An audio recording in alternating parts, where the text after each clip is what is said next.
Welcome back to Staying Relevant, the podcast where we dive into the strategies, stories, and mindsets that help professionals stay engaged, adaptable, and at the top of their game.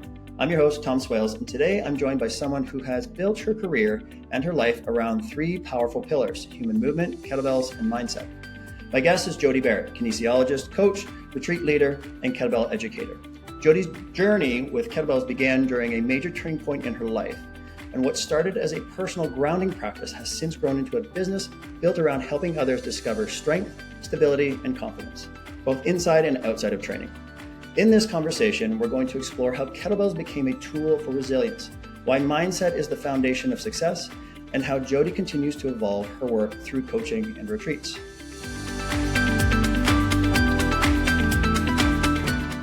I was like, and I looked in the mirror and I was broken, but I actually think it was that moment where I actually stood up and was brave to go, okay, what's the real issue?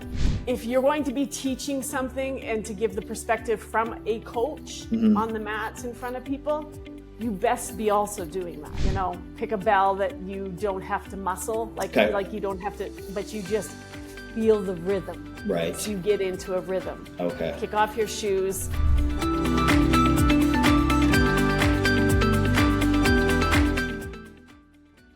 Ladies and gentlemen, Coach Jodi Barrett. Thanks for joining us, Jodi. Thanks so much for having me, Tom. All right, so turning point. What was your turning point in your life that said, kettlebells, this is who I am, this is what I love? Yeah, well, I love this question. The turning point was being middle-aged woman, staying at home with my children, full-time mom, and having a moment in front of a gym mirror where I was completely lost and disconnected. And I reflected in the reflection, and the person staring back at me was super, super physically strong. Yep. And there was something inside me that was not, or something that needed some attention. And that day I didn't lift a thing in the gym and I left. And training was always my mental piece that got me through. And I believe that moment, I always think, oh my gosh, that terrified me so much, because I was like, what if I don't want to lift anymore? Right. What if this tool I've used has gone away? How do I navigate? And so that made me really go in and go, I need to do some focusing. And through that process of discovery, landed me in a garage, in a training group, picking up my kettlebell for the first time. And that moment was the grounding moment where I was like, this connected me again. And that was my first moment with a bell. And there was quite a bit of transition through all of that there, but it was that moment where you're like, I gave and gave as a stay-at-home mom. And as I loved what I did, it was, I didn't have the tools at that time to go, Jodi still needed some time over here, even when she gives here. So it was, that was probably one of my biggest moments that led to holding a kettlebell. Yeah, because a lot of people, especially myself, I'll use movement and exercise to kind of recalibrate or reset mindset. I like going through the body to change the mind. Yeah. How did you know that it was at that point where you're like, you had to take that step back away from the exercise, because maybe rather than being kind of that reset point, how did you figure out that it was more of the distraction from actually attaining or making the changes that you needed at that time? How did you come to that? Because sometimes people don't realize that, I feel better doing exercise. Yeah, you feel better in the moment, but is it a distraction from the thing you actually need to work on or change or, balance out your life? Because exercise is not always available. You're in a stressful moment. I'm like, I can't go down and do some push-ups, right? How did you create the mindset? How did you start to blend the physical component, which you already well established, to the mental mindset? Yeah, I think it was the moment where, because it was I used it, I started to understand that I'd used it as a coping mechanism, which I think partially is great, but everything in moderation, and that's training too. And I was like, I had overtrained to compensate something I was trying to fill inside. So it was just that moment. I used to call it my broken moment, where I was like, man, I looked in the mirror and I was broken. But I actually think it was that moment where I actually stood up and was brave to go, okay, what's the real issue? Yeah. It's time to check in. And I love the process of when training with people, because I think that there's the pyramid there too, where, we start with a weight loss, and then we're like, I'm coming in, I'm going to lose weight. And then you go into this, oh yeah, it's great for my mind. Mm-hmm. But then we kind of replace that, and we get so like, oh my God, I can't train today. And we freak out. Right. Right. And then I think if you can level up to the next one, is where you find the harmony between your training and your mindset. Yeah, I mean, you talked about this pivotal moment in your life, and a lot of women can relate to your story, right? Like, you went through a divorce, became a single mom, and then the training, the kettlebell, was kind of that epiphany moment.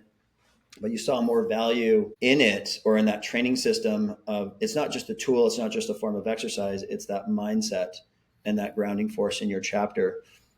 How do you, with your demographic that you want to change and help, how do you get them to kind of make that realization or shift that you once did as well? Because the last thing we want to do is tell people, don't feel a certain way, because that never works out well. I know you're upset. Don't get upset. Don't do that. It doesn't work well. How did you get them to shift out of that mindset into what you've discovered or experienced, so that you can share, your love with that particular, form of training, but also see the other benefits of it, not just the physical? Yeah, I think it's the journey of it. And that's what I really tried to share with people is, and it's okay to start with everybody's goals are validated. Like, if your goal is, I want to get stronger to do this, or I want to lose weight here, I want to lose weight to look great in this dress at Christmas time, like, those are all great goals. And then in that journey of those goals, my hope is that they start to understand. And I think, like, I was talking to someone the other day, I'm like, at 50, I was like, I'm still in awe of the fact that I've come back to my own relationship with my body, and just getting people to connect. We walk around in these bodies, and we don't really sometimes even know how they work or how exceptional they can be. So when I work with people, it's like, you start with that foundation, and it doesn't have to be overwhelming where I sit down and I'm like, okay, we're going to get this and this out of it. And then your brain's going to be like, oh, I just wanted to show up and lose some weight. Okay. Right. So it's like just a building block here. And then, my private clients that I have right now, they're in this beautiful process where they're like, not only are they using the bell for the movement, they're starting to flow the bell. Mm-hmm. And I've had the one this week said to me, she's like, my brain, Jodi, right now, she says, feels just like fresh. Mm-hmm. Because she's starting to connect her movement, the flow, that mind-body connection, right? So it's just validating where you want to be, and then just being curious to go, where can I go with it? Yeah. How can you walk through your foundation of, like, what a first appointment would look like with, your typical client, so that people can understand what your foundations are, so that it's not like this, random, because one person's foundation can mean very different for somebody else, to remove some of that intimidation. Because when you look at a kettlebell, and especially you start to get to the weights, you're like, I can't do that. I can't swing that. I can't press that. Like, it's a very intimidating tool, and you're swinging this weight around ballistically. And it looks like that you would get hurt.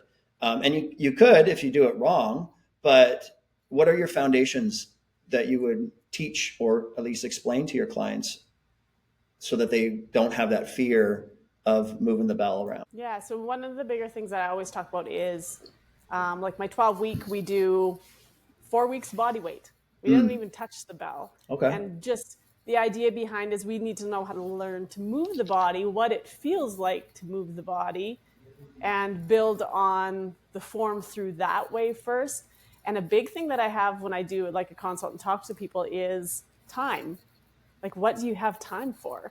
Speaking only from a woman's perspective of, we love to multitask and throw on all this stuff. And most of my gals that start, they're like, we have to figure out how to, manage time. So that's why the program was kind of, and when you get into the online structure after the 12-week, it's like you've got small bits here and there. I have some moms that are like little kids, and their goal is to get a movement session in. And it doesn't have to be an hour. Yeah. It can be 5 minutes. Right.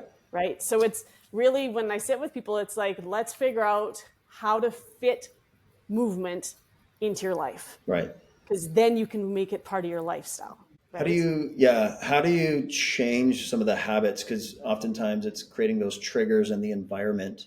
What kind of strategies do you use to trigger the response that you're looking for in their home environment? So say, busy stay-at-home mom, multiple kids, but we need to integrate small little movement snacks in throughout their day, so that it's not like they have to cut a lot an hour's worth of time to get a workout in, but over the course of the day you did 30 minutes, which is good. How do you get them to create those small opportunities or realize where they can be plugged in? Yeah, a big one is where they have their kettlebell or their movement session. Okay, so you leave the equipment there. Yeah. Right. So I'm like, and I've had clients where like, I had it downstairs and it was dark. Yeah. I don't really like to go downstairs because it's dark, and I'm like, well, then probably not the best place to put your bells, right? Yeah. So then I get them to move it into a space where it's visual. Yeah. Like, I mean, I have a studio space, but I also have 8 kettlebells in my bedroom. Right. Because I walk by there more, and it's like, oh, there they are. Yeah. I still can do that. So it's just those little, changes. And then I think that one of the biggest ones is getting people to understand that we, as a society, we really got stuck in an hour workout, right? And it's just teaching people to be true to their word and work on that skill. Yeah. So if you say today, I'm going to move my body, move your body somehow. So at the end of the day, when you climb into bed, you go, I did it. Right. And changing. then you're building. Yeah. Changing their identity. Yes. Yeah. Yeah. It's like the alcoholics who are trying to recover. They go to rehab and they do well, but they're out of the environment, right? Yes. That triggers the drinking or the drug use or what have you. And in order to truly get them better, they'll relapse because they go back, they're speaking with the same friends, they're in the same environment. So the environment triggers. So changing their environment around them to trigger a different response. Yeah. Yes. And having a good community, right? When you start to build a community of people where they can check in online to the group and say, oh, today I'm having a day. Sure. Right. And then somebody shares something that they did. And then they're like, oh, right. Like then you kind of it's like you said, your environment is huge. Who you hang out with is going to be what reflects in your world. Yeah. Now you started out with certifying trainers before, correct? And then you transitioned more on. What made you make the transition from, coaching, certifying other experts to trainers? Because oftentimes you see it the other way around. You've got coaches working with with clients, and then they build a system and they train the trainers type of thing, and they do their workshops. Yes. You went the other way around. Why? Because I like to do things different. That's fine. That's why you're here. No, that was really because I always think I've been teaching. I started teaching like things when I was 14 at a swimming pool. Yeah. So I've got teaching just ingrained into me from day one. And the idea, and I still do certifications. I had a certification group last night, and the idea behind it was I'm such a big believer in, if you're going to be teaching something and to give the perspective from a coach on the mats in front of people, you best be also doing that. So I'm like, I can't give you faults and fixes from everyone if I've only worked with trainers and teaching. But if I can stand in front of a group of people and, train how to help someone modify and progress that, the best way for me to get better at something is to actually put myself in that position. So that's kind of how that rolled out. Okay. So you're still doing both? Still doing both. Okay. Yeah. Okay. And how often do you do your trainers or instructors courses? And do you have a name for it? What's the name of it? Yeah. So it's like it's a KB Stronger certification. Yeah. Okay, so we have a level 1, we have a foundations, and they can do it online Yep. now. So I've set it up all online, or they can reach out and we would do like a Zoom one. And so last night now we're moving into quarterlies where they have 4 times a year where they can plug in for an hour and come and, refresh a skill. I get to check and see what their swings and that look like. And then if they have any questions. So cool. It was a good community where I wanted to build on the ability to get certified and then still, have success in learning along the way. Yeah. Because I guess I'm from a small community, so that was something that was super important to me. Always, whatever I do, to have a community. Yeah. I mean, but now you've also evolved into retreats. Yes. So how often who's that for? How often do you do it? Where do you do them? Or does it change location to kind of keep it fresh? Yeah, well, my last one was in the fall or the November of 2023. And then I moved provinces. So I took a little, I call it my sabbatical, where I was trying to get things started again. Yeah. I'm going back to Costa Rica again in February 2nd to the 8th of 2026. And it's for the person who just wants growth. It's become more of a mindset movement. So it's not my first retreat I did. It was like we were hardcore. Everyone packed a kettlebell in their bag. And we went for 7 days and we trained every 7 days. And then I reframed it because when you learn, you grow through it. And now we do 2, like I call them kettlebell therapy sessions, not so much hardcore training, and it's mindset and movement. Yeah. I've also learned over the years that sometimes when we're wanting to grow ourselves and work on ourselves, again, coming back to that piece about your environment, sometimes it's hard to see what really needs to be fixed or what you can focus on when you're in it. Yeah. So if you go away and you get some tools, it gives you a break and to be able to kind of go, okay, I can see that now. Yeah. Yeah. You got to step out of it to see in it for sure. How big? So people were taking their kettlebells with them. How big of a kettlebell would they bring? Because, like if I'm bringing a kettlebell, I'm bringing my 50 pound, my, 42 kilo or 40, I was like, well, but now I'm over the limit with just that kettlebell in my suitcase. Now I'm screwed. Like we're paying overweight fees now just because of a kettlebell. Yeah. I think most people took either 15, 18 or 10. Okay. Yes. Yeah. And kettlebells don't travel great in a suitcase. If you probably have to, I've wrecked many suitcases over the years. It comes flying out on the conveyor and you've got a bowling ball or cannonball inside your suitcase and it comes punching through the plastic. Right? Yeah. So when you go to use the handle to come up, all of a sudden the handle rips off. Yeah. Because it's a bent. Yeah. Everything's smashed inside of it because the cannonball that was left in there. I have a built backpack now that holds it. I do. Well built. So it's your carry-on. So now it's your carry-on. Perfect. Well, you're rucksacking now, right? Yeah. So most places will let me. Usually, they have a conversation with me through security. Shit! What we got to look at this. Yeah. Make sure there's no hidden compartment screwing in there. Yeah. I did have one time I got through security and the guy said, I'm either going to throw this in the garbage or you're going to go back downstairs and check it. Oh, no way. Okay. Oh, no. Yeah, I checked it. Checked my kettlebell. So was it just that they have to wrap it? How did you check it at that point?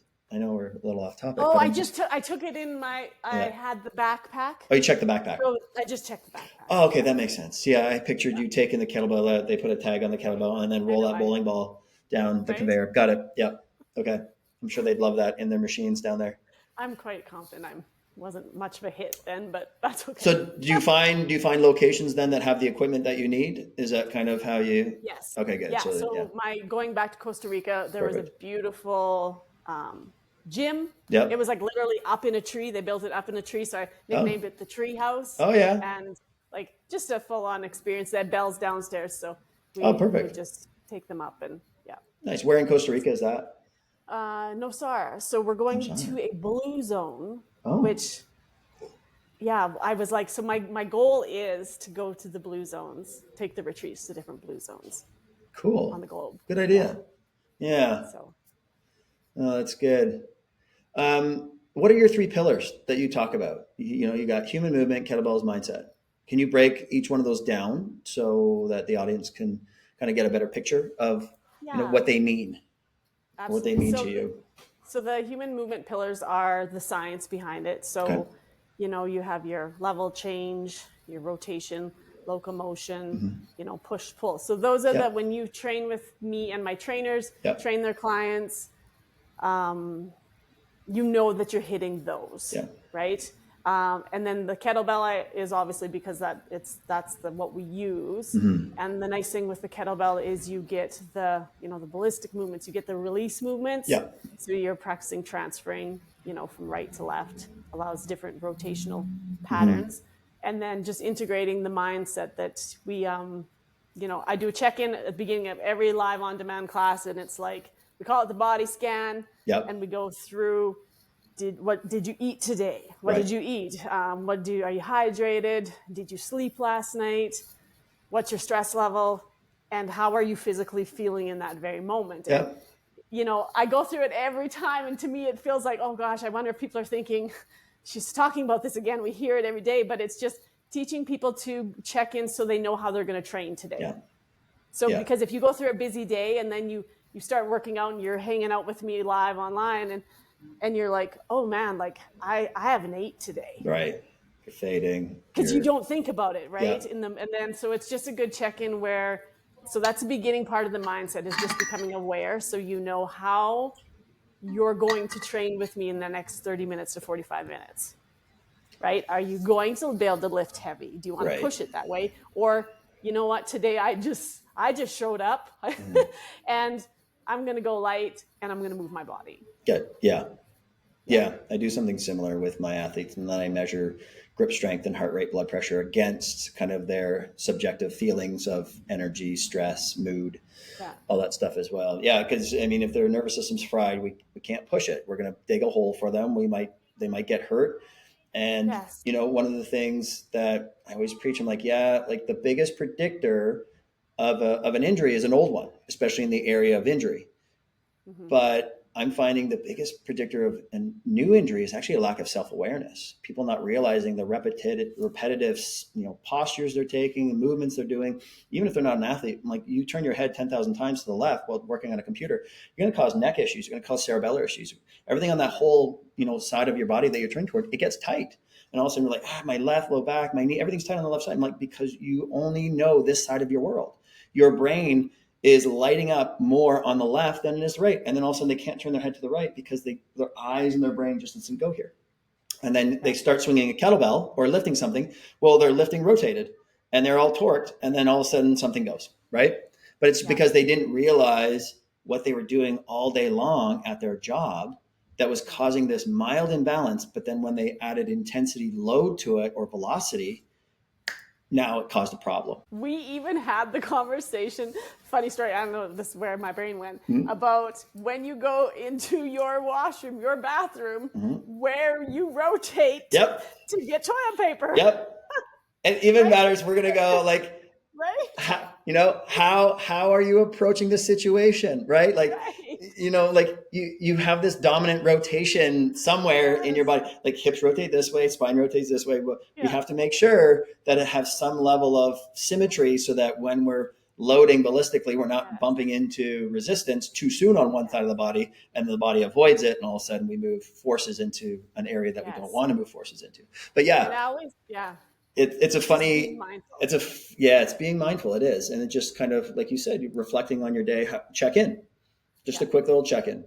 Any areas of tightness, any painful areas. Okay, well, let's try and work those out with some ground movements or some nerve mobility, whatever it is. And then check it. Oh, it cleared up. Great. Let's go swing a kettlebell. But if they don't check in, then they don't know, they don't know if they're ready for the more intense stuff. Yeah, and that's why I love the bell, because you start with like two-handed. Yep. Then you work on to switch swings. Yep. Then you bring in two bells on the inside of your body, and then you transfer them to the outside of the body. And maybe you never get the bell to the outside, and that's okay, because that's your journey. Yep. But there's so many ways to navigate that, and build on it. Where would you put Turkish get-ups or grinds in your programming then? Because you're big into the swings and ballistics. Where would the Turkish get-up or, some strict presses or some squats, where does that kind of flow into things? Is that more kind of preparatory? Is it self-evaluation before ballistics? How do you weave those? No, those are like staples that are in there. Okay. And honestly, sometimes you'll do a program and there'll be like one set of swings. Yeah. And everything else is like your complexes. Oh, okay. Yeah, gotcha. And the Turkish get-up, I think, is great because, again, you can break that up. Yeah. Right? Because we were talking about that last night with my trainers. I'm like, you can break that up so much that you can train it for 6 weeks, not being a full Turkish get-up. Yep. And then week 6, you're like, today we're doing the Turkish get-up. Yeah. And you teach it to them and they're like, we've done this. And they don't even know that they've done all the steps for it, right? Yeah, there's 7 steps to it, and you can hold those positions, rotate, feel those different transitions. Yes. Are you stacked? Are you efficient? Like the Turkish get-up, I love it because it can expose mobility and strength issues right and left side of the body. So that's like a quick screening tool. Does one side feel harder than the other? Yes. Okay, let's break this out. Let's see where you're getting stuck in the pattern. Let's see where you're not stacking. Let's see what might not be, centrating or, where those joints aren't connected. And then let's, buff those out. And then when you get into the full pattern, it's effortless.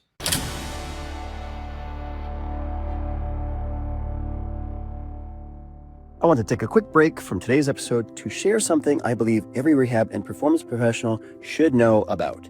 For years, I saw too many clients go through the same cycle: short-term fixes, temporary relief, and then the same issues coming back again. That's why I built the Advanced Movement Therapist certification. It's not just another course. It's a system that helps you identify the real cause of a client's pain, give them results that actually last, and stand out in a crowded industry. You'll get practical tools and strategies that you can take straight into your sessions so you can help people get better faster. If you're ready to become the go-to clinician in your community, head to amtcertified.ca to learn more. That's amtcertified.ca. Your clients will thank you.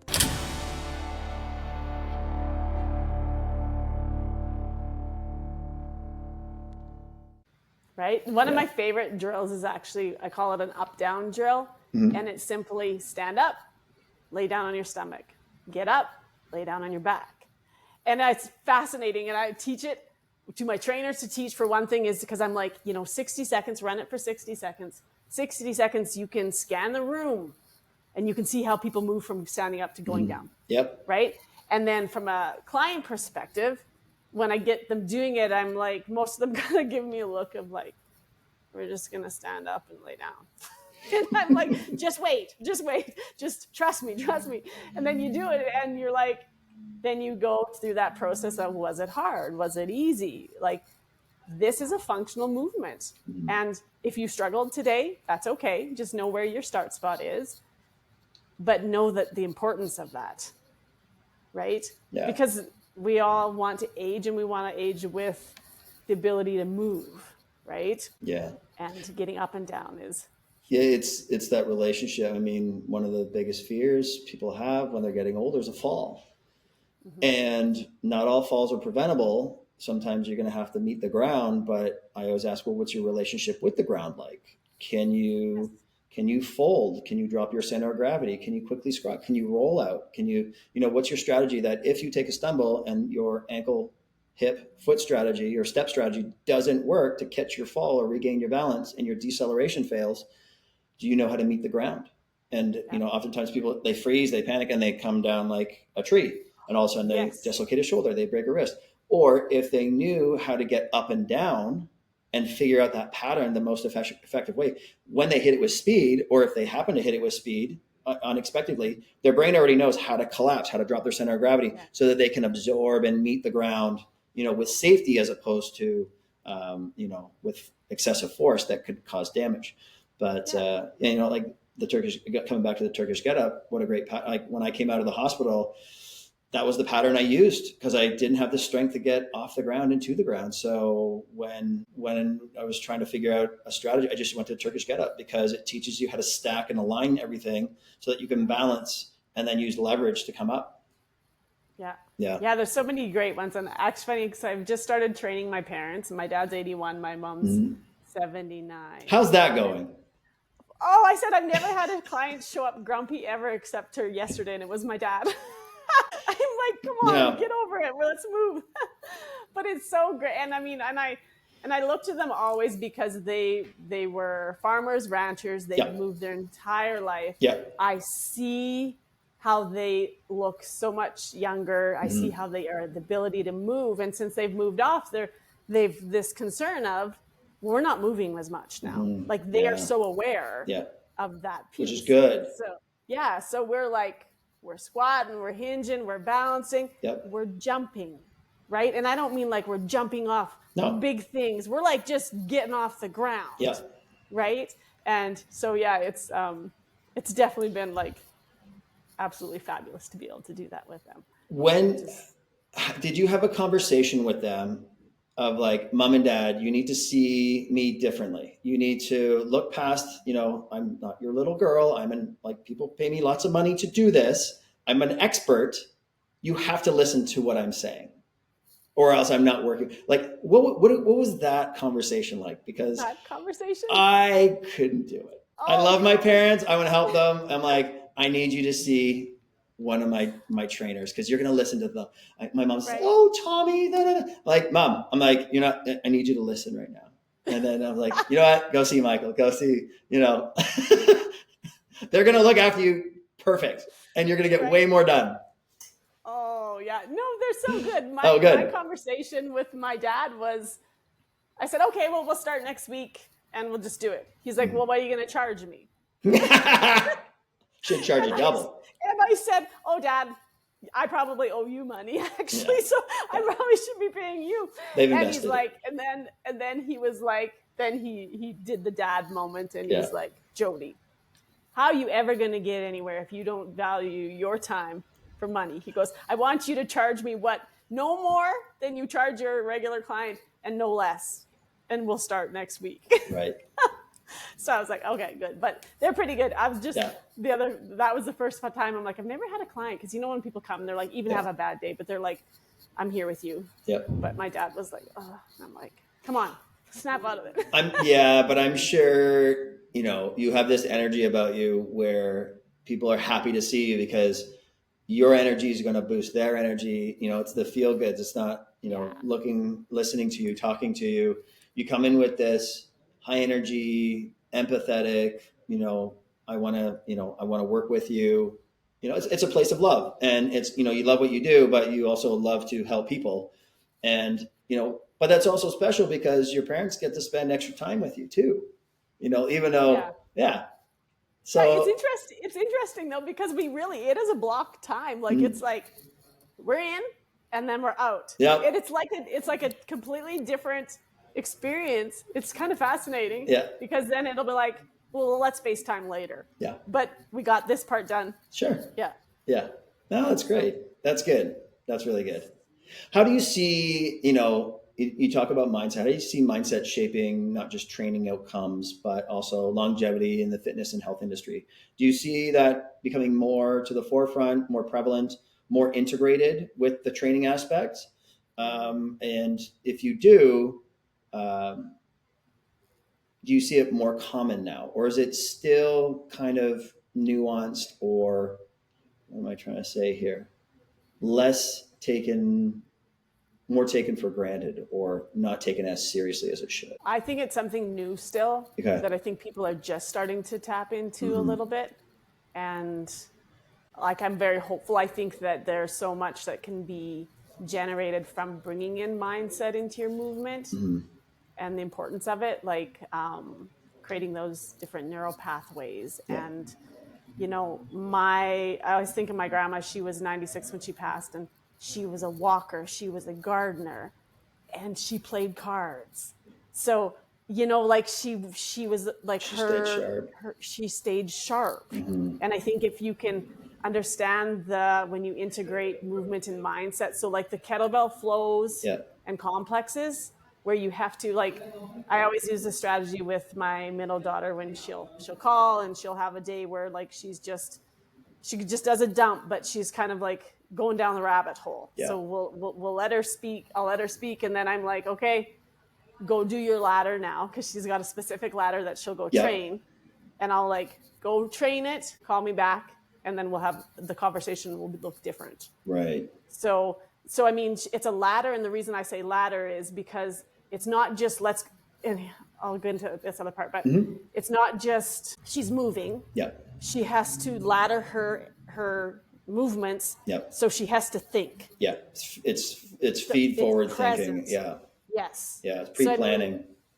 So then it's a different way to train, because then you have to really be present in your training. And I think too, that's why I was drawn to kettlebell too, because you can't really fake a kettlebell workout. No. You have to be present. But on the same breath, I'm trying to teach my clients too that, again, when you do the body scan of how you're going to train, do you need a strength, go hard workout, or do you need a grounding workout where it's maybe swings, something where you maybe don't have to think as much, but you just want to decompress. So that would be considered the grounding workout, is where they can kind of detach from their thoughts. Yes. And be present. And then the kettlebell workout is more, let's be super present, but connect. Body. Okay. The movements. Yeah. So like a grounding, like I have a Zen swing that I have online where it's like the music's different, pick a bell that you don't have to muscle, like you don't have to, but you just feel the rhythm. Right. So you get into a rhythm. Okay. Kick off your shoes. Doesn't matter if you're on your floor in your house or outside, but it's like, just feel and connect, feel the weight. Sometimes I'll have clients where it's like they just sit with a weight in their hand so that you feel, because sometimes when you feel anxiety and you're anxious and you feel like you're kind of like everything's out here. Yeah. And sometimes I always found with a bell, because you have to move energy. Right. And then you have anxious energy. Yeah. It's like, it feels like this and jittery. And then, so either with a swing or just sitting with and feeling another weight. Interesting. Yeah. And that's a good one. It's like it's like a little fidget spinner, but with a little bit more mass to it. That tactile, I'm feeling this thing. Yes. It makes you focus on this object in your hands right now to kind of pull you out of whatever that's trapped. Yes. That whatever's kind of you're ruminating over. It's redirecting. Oh, that's an interesting strategy. What excites you most about the future of your coaching, retreats, kettlebell work? How do you keep it going? Like how, you're 50? 50, yeah. Yeah. Like you got this energy of a 20-year-old. How do you keep that going? What's exciting you? What keeps you motivated? What keeps you staying relevant in the field to want to keep going and keep doing what you're doing? I'm going to say my number one key thing that keeps me going, and I think this is so important, and you talk about this in environment, is who you are around. Like having those key people, that's what keeps me going. And I think about that because since I did the launch was last week, having those key people that when you do not feel like you're at your A game, that you can reach out and connect with, I don't know what that would look like if I didn't have those key people in my world where I could, as an entrepreneur, go reach out and say, like this is heavy today, I'm not sure. And then they're like, yes, you can do it. Just keep going, right? But I'm excited because I feel like there's so much growth in different direction as it's opening up, like the perfume last week. Yes, I want to know okay, so you launched two apps and a perfume line? Yeah, or like brand? A signature scent. Okay. Okay, that seems a little not in the realm of kettlebells. Is it the shape of a kettlebell? What's the bottle like? No, it's not. It's a travel size. Okay. We travel. Yeah.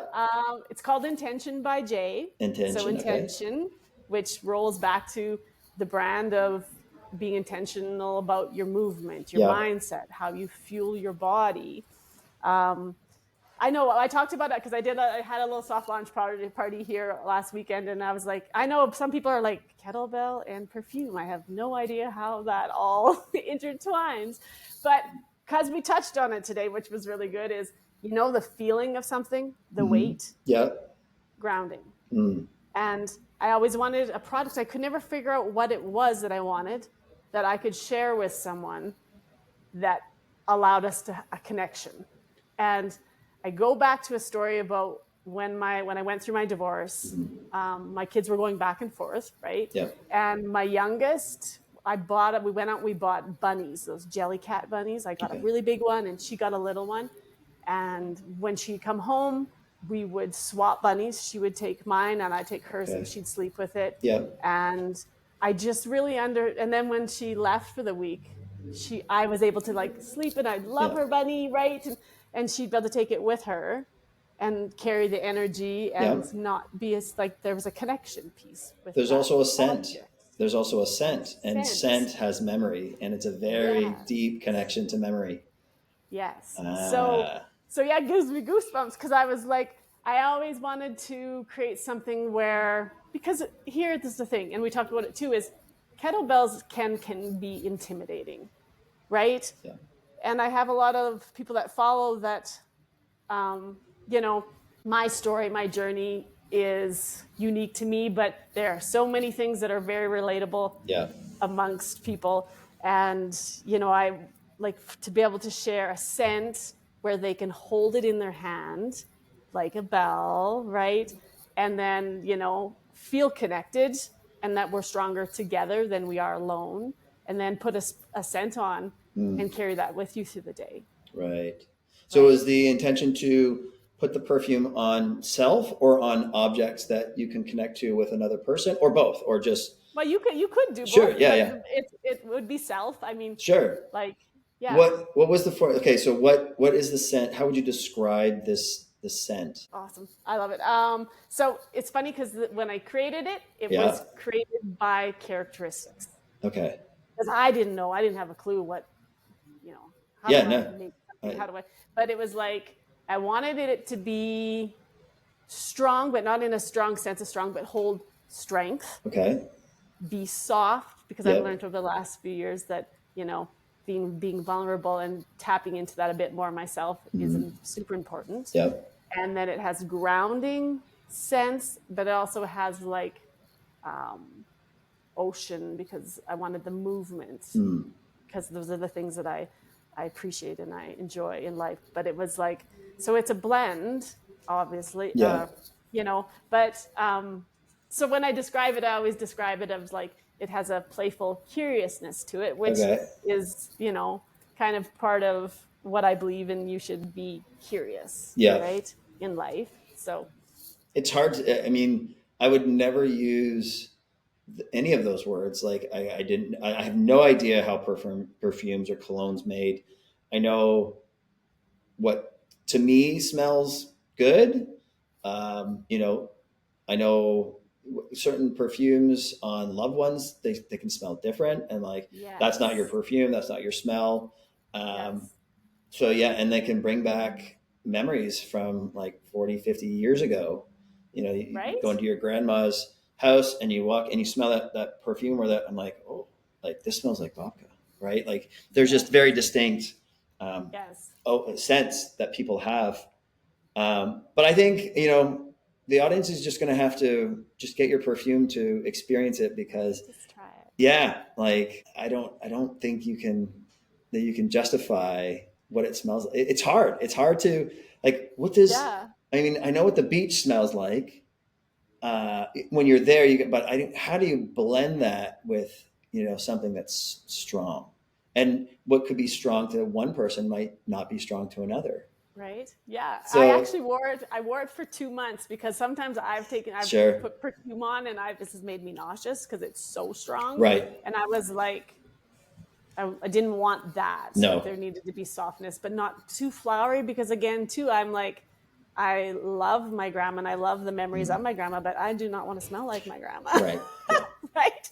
So it's interesting, and it does smell different on different people for sure. Well, my wife, you know, her grandpa wore Old Spice, and I'm like, I'm not wearing Old Spice. Right. She's like, and I don't want you to. I was like, good. Right. She's like, I don't, you know, great. Keep that scent with an individual. Right. I have a specific cologne that she loves on me, and I've tried other ones, and she's like, no, that's not you. I'm like, okay. But yeah, it's interesting. If you could leave listeners with one message about staying grounded and relevant in both life and training, what would it be? I think my takeaway would be to people is just to simply start somewhere. And I think a good place to start with movement and mindset is getting outside, going for a walk. It's the most simple, basic place to move your body, and then build on that from there. Ladies and gentlemen, Coach Jodi Barrett. Where can people find you? They can find me on Instagram, kbstronger_, and kbstronger.com online. And all your courses and your workshops are all on that website that they can find? Yes. Perfect. We'll get the links for that. We'll put that in the show notes. Yeah. Thank you. Awesome. Thanks for joining us, Jodi. Thanks for having me, Tom. It was great. Thanks for listening to this episode of Staying Relevant. If you enjoyed it, check out the AMT certification at amtcertified.ca, where we help clinicians and coaches get better results faster. Don't forget to subscribe for more episodes and share this with a coach, clinician, or athlete who needs to hear it. Until next time, keep learning, keep growing, and keep staying relevant.